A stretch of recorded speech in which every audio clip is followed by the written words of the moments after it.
This week's stock thought of the week is going to focus on some lessons that I've learned, or rather relearned, as a result of a recent investment that I made in Gamestop. I know that you're going to say Gamestop doesn't sound like the kind of investment that I should make, and you'd be 100% right. So I'm going to go through sort of the circuitous path that I went through being an investor in Gamestop. And I think that it's interesting because it's going to highlight that investing is a human endeavor. It's not purely analytical. It involves human frailties and human misjudgments and human thought processes and justifications and all of these sort of negative emotions. And, it kind of reminds me of kind of a quote that I've always had, that it's not that hard to be a good investor. It's just a lot easier to be a bad investor. And so that's kind of a preamble for what we're talking about here. Before we go any further, I've recently read two books that I think you should consider reading if you're at all interested in investing. One is Richer, Wiser, Happier. It's a series of biographies, mini biographies, if you will, of great investors and the way they look at things. It's really, really informative. It will make you a better investor, so you should read that. The other one is called Psychology of Money, and that just helps you to think about money more intelligently and more highly analyzed and more well thought out. And I think it will make you a better investor because you're thinking about money differently. And I'll touch on some of those things later. But so several of the things that came out of Richer, Wiser, Happier is two things. First of all, there's a significant portion of the book on Charlie Munger and Warren Buffett, as you would expect. Charlie Munger talks about this idea of having a lattice work of experiences and expertise that overlap and make you a better investor. So one of the things that he talks about is that being a poker player or a card player or a game player will make you a better investor because it helps you to understand probability, it helps you to analyze risk, it helps you to understand that, when you have a loss, to go back and analyze that loss to figure out how to play it better, et cetera, et cetera, et cetera. So that kind of leads me into what we're going to talk about now, which is how I became and what I've done related to GameStop and the lessons that I've learned. So Charlie Munger talked about this lattice work of experience. I really enjoy poker. I've played a lot of poker. And one of the poker players who I've come to really respect is a guy named Daniel Negreanu. So here you can see a picture of Daniel, and if you followed poker in its boom or you follow it now, you know that Daniel Negreanu is one of the best poker players in the world. He's from Toronto. He's won 6 World Series bracelets. He's been at 45 final tables. He's a member of the Poker Hall of Fame. So Daniel was talking about how when he first started playing poker at the low stakes, he recognized that the only way to win was to play very, very conservative, very, very buttoned up poker, just by the numbers, always playing the odds, always playing the favorite, putting yourself in the favorite opportunity to win. And you do that because low stakes players aren't very good, and you can win with that strategy. And they're also not good enough to recognize when you do tricky things. And so you're wasting your energy when you do those tricky things. And so without getting too much into poker, the idea is play very, very conservative. The problem that Daniel had with that was that being a very conservative player wasn't his personality. He liked to be creative. He liked to make big bluffs. He liked to read people and have a sense of what cards they had. And those are things that have made him one of the best poker players in the world, but they weren't the kind of things that were likely to make him a winner at very, very low levels of poker. So one of the strategies that he came upon was that once a month, he would take some of his winnings and he would play crazy poker. He would raise every pot and he would just have a great time. And if he won money that day, great. If he lost money that day, he didn't care. It was some tiny little portion of his bankroll. And looking forward to those days and earning the right to have those fun days is one of the things that allowed him to play so conservative for the rest of the month. And I stumbled, and I thought about that. The more I thought about that strategy, the more I thought that that was something I wanted to apply to my investing. I'm a very, very conservative investor, and I tend to forego a lot of what might be home run opportunities because I'm wanting to hit singles and doubles over and over and over again. And so I thought, you know what, I should take a small portion of my investing money and invest that money in risky, high return, high turnover investments. And if it works out and I make some money, great. And if it doesn't, that's okay, because it not only satisfies the potential that I might make a lot of money, it also satisfies this demand for, there's a little bit of a need for action that I have. And that probably a lot of you have, right? It's hard to simply be buttoned down and make the right decision every time. Sometimes you just want to say, what the hell? And so that's sort of the mindset. I took about $10,000 of my money, and I basically set that aside and said, this is going to be my high risk, high return portfolio. And I didn't ever define what that meant, what I was going to do or not do with that money. I just said, that's what I'm going to do with $10,000. So fast forward the tape, GameStop is starting to take off and it's exploding. And I'm watching this stock just baffled about why GameStop should be worth $400 a share. I understand the mechanism. So the fundamental mechanism of what happened here was everybody who was a very sophisticated investor kind of unanimously agreed that GameStop was a company that wasn't going to survive. It was probably going to go bankrupt. And so they had shorted the position. And what happened was the number of shorts got so big that there wasn't any real shares out there in float, a very tiny amount of shares that are out there in float. And some very smart and enterprising people discovered this and basically created a herd. And that herd went out and bought up all the shares that were left. And because there were so few shares afloat, the price of the stock jumped dramatically. And the more the price jumped, the more the short sellers got in trouble. And if those short sellers were levered, they then had to go and buy stocks. And when they had to buy stocks, that created even more fervor and fury, and the price went up higher and higher and higher. And it became this self-fulfilling prophecy. And hedge funds lost billions and billions of dollars because they didn't have the wherewithal to deal with this, what's called a short squeeze. So that's basically what happened with GameStop. I understood what was going on, but I also understood fundamentally that the company was worthless or very close to worthless. And I was watching it, and I kind of chuckled and shook my head and, didn't think much about it. So when the GameStop thing started to slow down and the price started to drop, I really started to think about it. And I've always felt that if I can do what I can do, which is, I think, come up with a pretty good intrinsic value for a company. And my attitude is I figure out what a company is worth, and then I buy it for less than it's worth, and it eventually will go up to what I think it's worth. And that delta between what I bought it at and the real value that the company eventually gets to is my profit. Well, I've always felt that if that is true and I'm accurate at doing that, then it should work in reverse. I should be able to figure out the intrinsic value of a company, and if a stock is trading at a significant amount above that price, then I should be able to short the stock. And when I short the stock, over time, the company will revert back to its intrinsic value, and the profit between those two numbers is my profit. So that's sort of what I was thinking about as I was looking at GameStop. Now, I've never been a guy who believes in short selling. That's not true. I used to short sell, but I stopped doing it several years ago, and I stopped short selling for three reasons. The number one reason is simply it's what's called an asymmetric bet. So when you buy stock, that is an asymmetric bet. The most you can lose is the investment, and the most you can win is whatever the stock price eventually goes up to. So you have this theoretical upside of far more than your downside.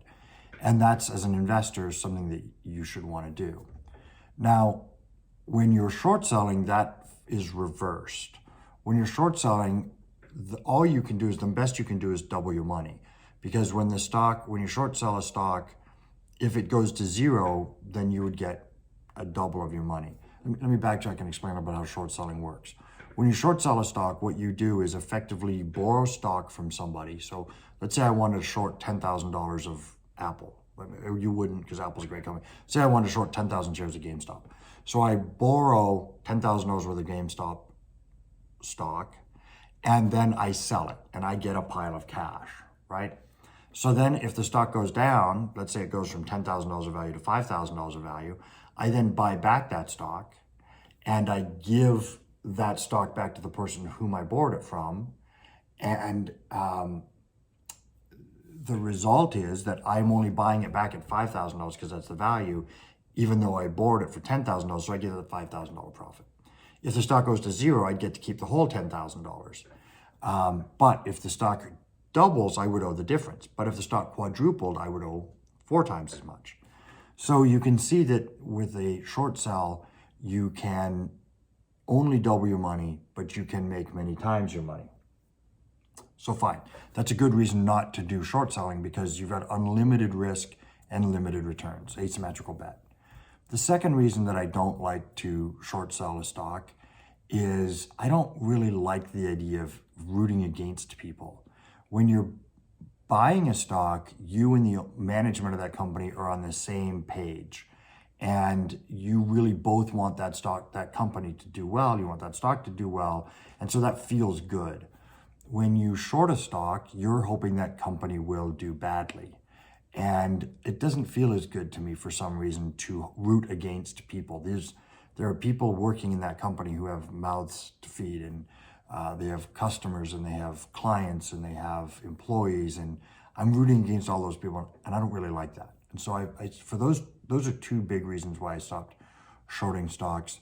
A third reason that I stopped shorting stocks is I think that you very often, when you find companies that are dramatically misvalued, so the company is worth, $100 million, it's trading at $1 billion, there's $900 million there that doesn't make any sense.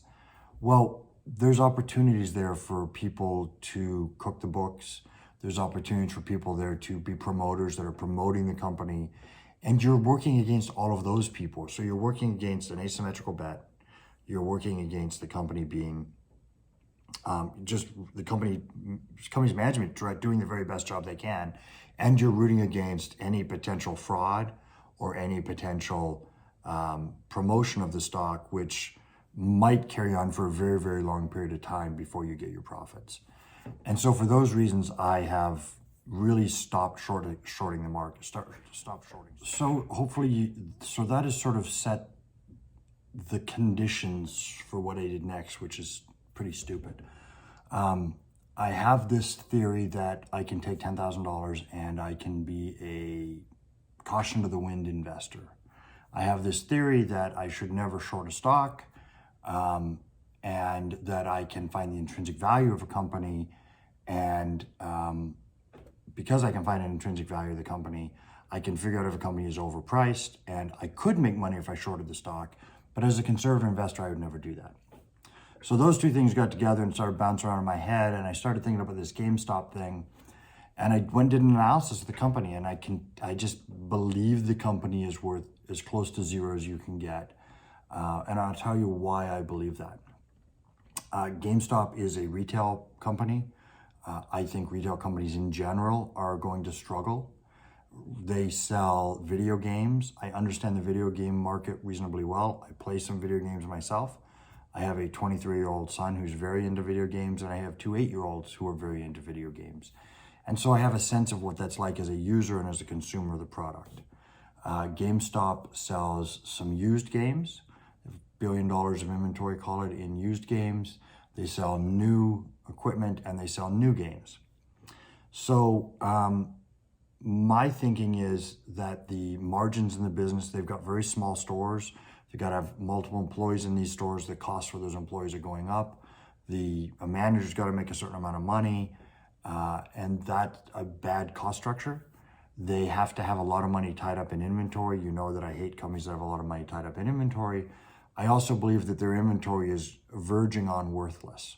And the reason that I believe that is because they have a bunch of PlayStation 4 games and Xbox 360 games and these old games, but PlayStation, Xbox coming out with a brand new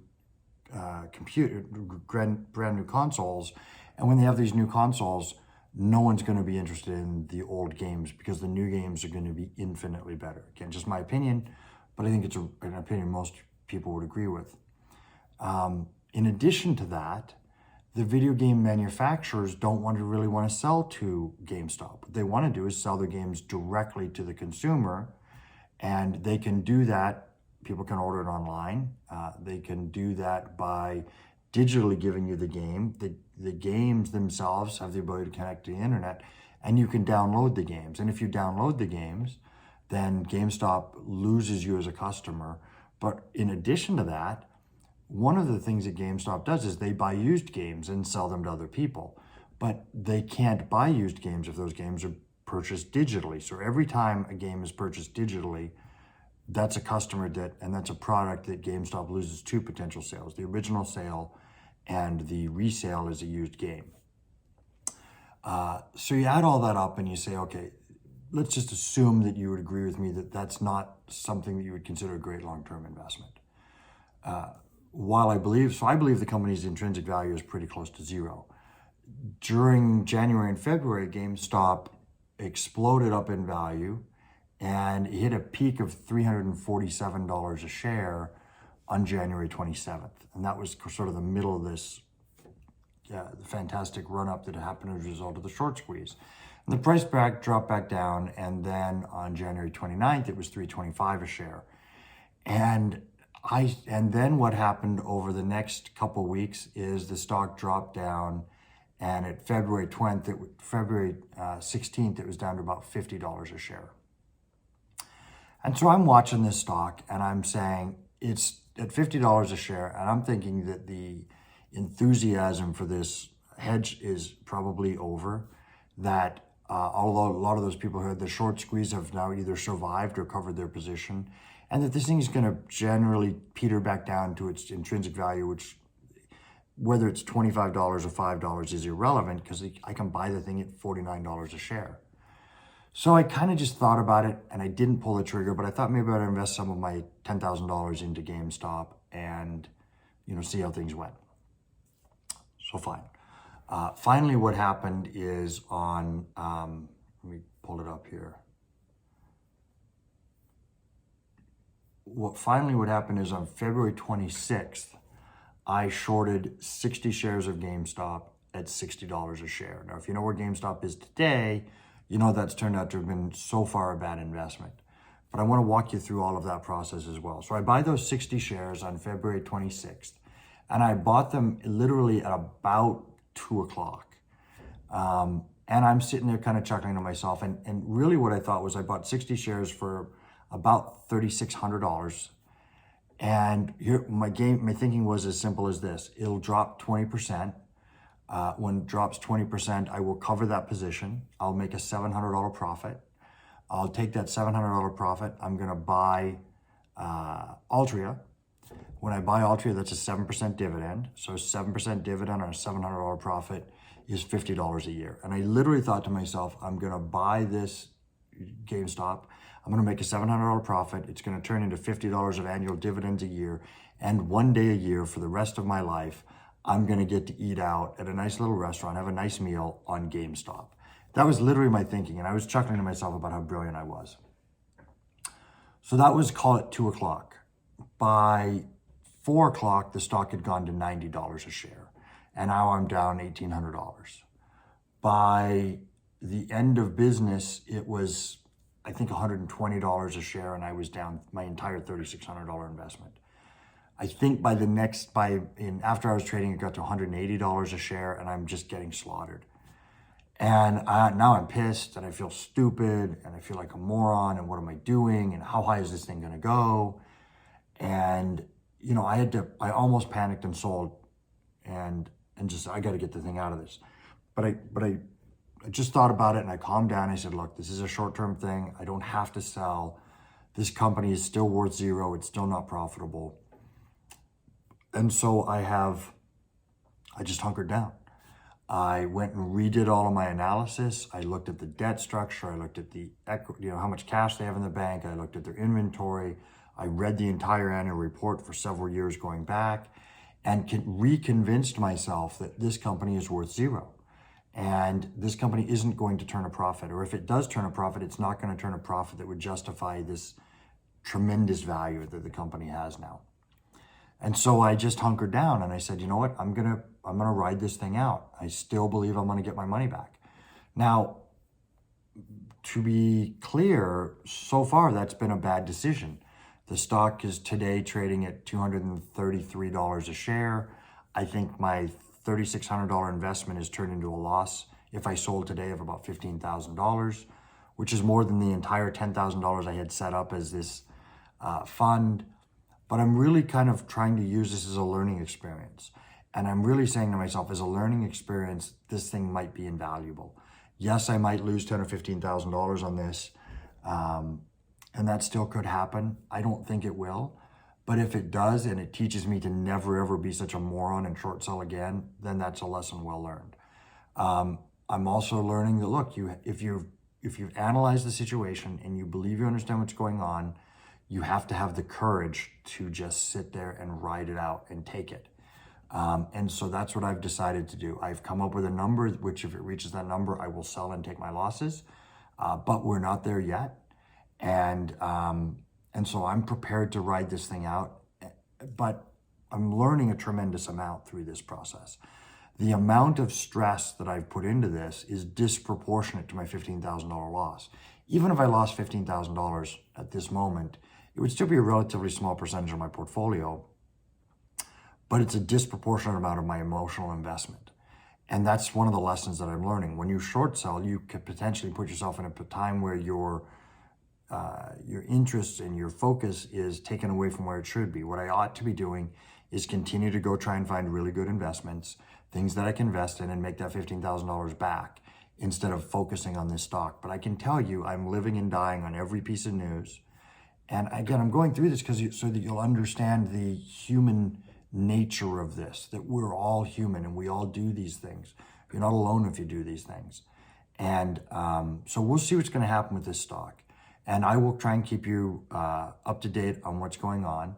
But I wanted you to know that I'm out there making the same mistakes you make. I work really, really hard to be diligent. But at the end of the day, we're all human. And this stock is going to do what it's going to do. And I'm going to make a buck or lose a buck. Whatever I make, it's not going to be worth the stress, which is one of the reasons I've considered selling. But I believe I will get at least a significant portion of this $15,000 back if I'm patient. So I feel like I'm rambling, which is, again, I'm sort of stream of consciousing here what I'm talking about. So hopefully you guys bear with me, and hopefully this will help some of you as you're considering doing something stupid to take a step back, count to 10, stick with the simple investing, stick with the value investing, don't short sell, don't buy Bitcoin, don't buy a lithium or Dogecoin or whatever these things are. Go buy solid companies, get rich slowly, don't try and, hit home runs. So that's it for this video. Thanks for your time.